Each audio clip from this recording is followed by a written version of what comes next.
Yung ganitong food trip yung masarap, 'di ba? Basta homemade mga tol, talagang solid na solid 'yan. Let's G. Grrr.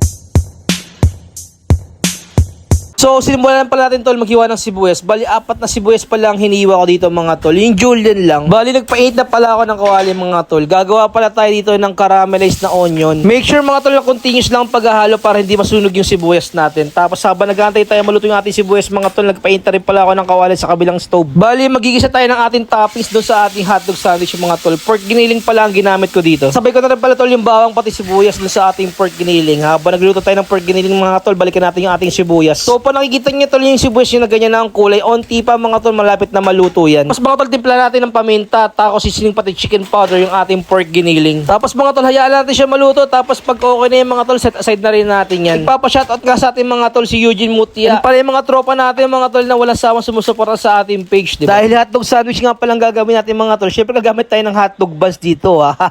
Meron din pala tayong mga tropa mga tol na nagpapa-shoutout si Sly King Danago. Sarap naman yan, idol. Matry ko nga din nga yan. Ayun na nga mga tol, i-eat ko rin pala sa oven yung ating hotdog buns. Gagamit din pala ako to ng New Yorker na cheese dog. Nabili ko lang pala to sa Landers mga tol. Wow, shala, Landers. Hindi naman porket pag sinabing Landers mga tol, mahal na ang mga bilihin, diba? Sinasadya lang naman talaga yung mga kailangan namin bilhin doon mga tol. Kaya ayaan. Napabili na naman kami ng ganyang brand na hotdog mga tol. Kasi paborito ng mga bata yan eh. Pati pag kino-compare mo sa mga leading brand na hotdog mga tol, mas masarap to kaysa sa iba. Gagamit din pala tayo dito tol ng bacon. Mas masarap, diba, pag may bacon. After 10 minutes mga tol, luto na rin pala yung hotdog buns natin. Tapos nagpahit na pala ako ng kawali mga tol. Isasalang ko na pala tol yung mga hotdog natin dyan. Naglagay pala ako ng tubig mga tol sa ating hotdog. Tapos sa kabilang side din naman lalagay natin yung bacon. Ganun din mga tol, may tubig din yan. Para mas maluto tol yung hotdog natin. Tapos saka natin siya ipiprito, diba? Ganun din ba kayo mga tol, pag luto kayo ng hotdog mga tol, nilalagyan ng tubig bago nyo iprito, diba? Mas masarap naman tol para at least make sure na luto-luto yung hotdog natin. Luto na rin pala tol yung bacon natin. Okay na para sa akin. Hindi ko na pala siya niluto ng crispy. Siyempre gagawa tayo ng pampasarap mga tol. Cheese sauce nga pala. Fresh milk pati cheese lang tol. Any cheese will do. Pati any brand will do mga tol. Okay na yan. Tapos itimpla ko tol ng konting asin para medyo maalat yung ating cheese sauce. Basic lang yan mga tol. Tutunayan mo lang yung kes nun sa gatas hanggang mag-melt lang o mag-convey lang tol yung cheese pati yung gatas, diba? Yung ganitong consistency mga tol, okay